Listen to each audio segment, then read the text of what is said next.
નવા વર્ષની શરૂઆત પહેલા જ ગુજરાતના મુસાફરોને થોડો આંચકો લાગ્યો છે। ગુજરાત રાજ્ય માર્ગ વાહન વ્યવહાર નિગમ એટલે કે જીએસઆરટીસી દ્વારા એસટી બસના ભાડામાં વધારો કરવાનો મહત્વપૂર્ણ નિર્ણય લેવામાં આવ્યો છે।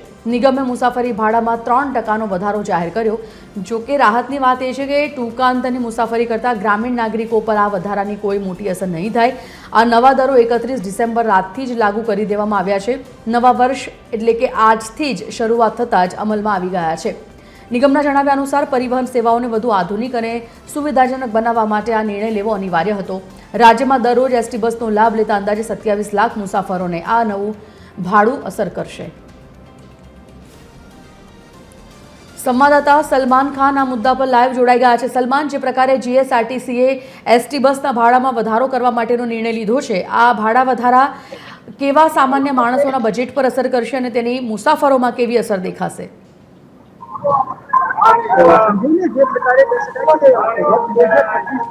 બાય કરી અને વર્ષ 2026 આવકારવા માટે જે આતંકવાદી લોકો છે તે બની રહ્યા હતા, લોકો માટે જે ઉજવણી છે તે પણ કરવામાં આવી હતી, પરંતુ ક્યાંક ને ક્યાંક હવે જે કહી શકાય કે જીએસઆરટીસી એટલે કે ગુજરાત વાહન વ્યવહાર નિગમ દ્વારા જે રીતે આ 2026માં મુસાફરો માટે જે ઝટકો છે તે આપવામાં આવ્યો છે।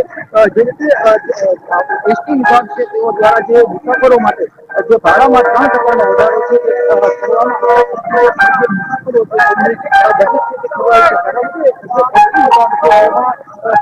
સામાન્ય અને ગરીબ વર્ગના મધ્યમ વર્ગના લોકો છે તેઓ મુસાફરી કરતા હોય છે, ગ્રામીણ વિસ્તારના લોકો છે તેઓ માટે જે એસટી વિભાગનો કરતા હોય છે, પરંતુ હવે જે 3%નો આ વધારો જીતી જવામાં આવતા લોકો છે, મુસાફરો છે, તેમનો બજેટ છે તે ખોરવાયો છે।